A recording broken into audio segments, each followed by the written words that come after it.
हमारे मसीही जगत में जब भी कोई सभा खत्म होती है या कोई सरमन खत्म करता है प्रचारक, तो वो अक्सर एक बात कहता है जिसे हम बेनेडिक्शन यानी कि मंगल कामना कहते हैं। अब हमारे पिता परमेश्वर का प्रेम, प्रभु यीशु मसीह का अनुग्रह और पवित्र आत्मा की सहभागिता हम सबों के साथ होती रहे। ये बात दूसरा कुरिन्थियों 13वें अध्याय के सबसे आखिरी पद में यानी कि 14वें पद में मिलती है। ये आगे पीछे करके बोली गई है। इन पदों में हमें तीन बातें दिखाई देती हैं कि प्रभु यीशु मसीह का अनुग्रह यानी कि grace of Lord Jesus Christ, और पिता परमेश्वर का प्रेम यानी कि फादर गॉड का लव, और पवित्र आत्मा की सहभागिता यानी कि the fellowship of the Holi spirit. अब इसमें छुपे हुए एक रहस्य को, एक भेद को समझिए। देखिए, जब एक प्रभु यीशु मसीह के विश्वासी के ऊपर शैतान का हमला होता है तो वो इन्हीं तीन बातों के ऊपर हमला करता है। ये हमला हमेशा आपके दिमाग में आपके विचारों के साथ खेल करके किया जाता है। जैसे मान लीजिए कि किसी विश्वासी की टांग टूट जाए, या उसकी शादी ना हो रही हो, या उसे नौकरी ना मिल रही हो, तो उसका विश्वास इन्हीं तीन बातों के ऊपर से सबसे पहले डावाडोल होता है। और इसीलिए इसे समझना बहुत जरूरी है। उसे ये ख्याल आने लगता है कि शायद पिता परमेश्वर यहोवा मुझसे प्यार नहीं करते।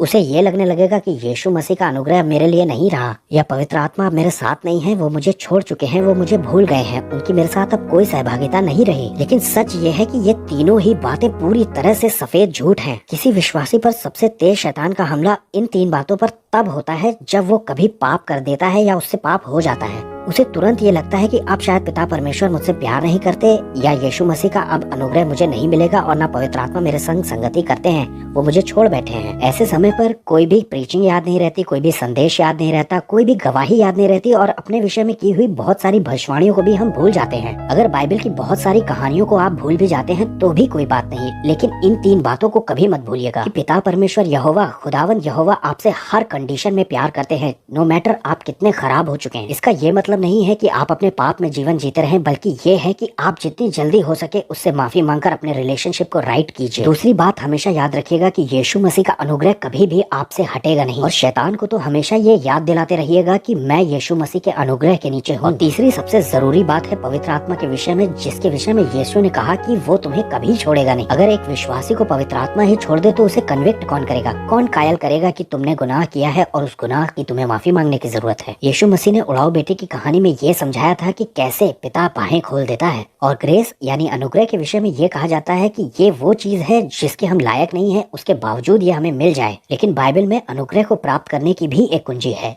वो दीनों पर अनुग्रह करता है। यानी जो व्यक्ति दीन होता जाएगा उसे परमेश्वर और अनुग्रह देगा। परमेश्वर के कई जन ये सिखाते हैं कि पवित्र आत्मा आपको छोड़कर जा सकता है, लेकिन बाइबल कहती है कि वो तुम्हें कभी त्यागेगा नहीं। ये एक ही परिस्थिति में संभव है, जब आप यीशु का जानबूझकर इनकार कर देते हैं, रिजेक्ट कर देते हैं। जब आप ये कह देते हैं कि हमें अब यीशु नहीं चाहिए, वो हमारा प्रभु नहीं है। यूहन्ना 16:8 में यीशु ने खुद बताया है कि पवित्र आत्मा की तीन सेवकाइयां क्या हैं। वहाँ लिखा है कि पवित्र आत्मा आएगा और आकर संसार को पाप, धार्मिकता और न्याय के विषय में निरुत्तर करेगा, यानी कायल करेगा। वो आपको आपके पाप याद दिलाएगा और ये दिखाएगा कि तुम धर्मी हो और कैसे तुम्हें धार्मिकता की जरूरत है, कैसे तुम परमेश्वर के साथ एक राइट रिलेशनशिप में आ सकते हो। और आखिर में वो ये याद दिलाएंगे कि देखो न्याय होने वाला है, तुम ये हरकतें बंद कर दो, लेकिन वो कभी भी छोड़कर नहीं जाएंगे। तो अब पिता परमेश्वर का प्रेम, यीशु मसीह का अनुग्रह और पवित्र आत्मा की सहभागिता आप सबों के साथ होती रहे।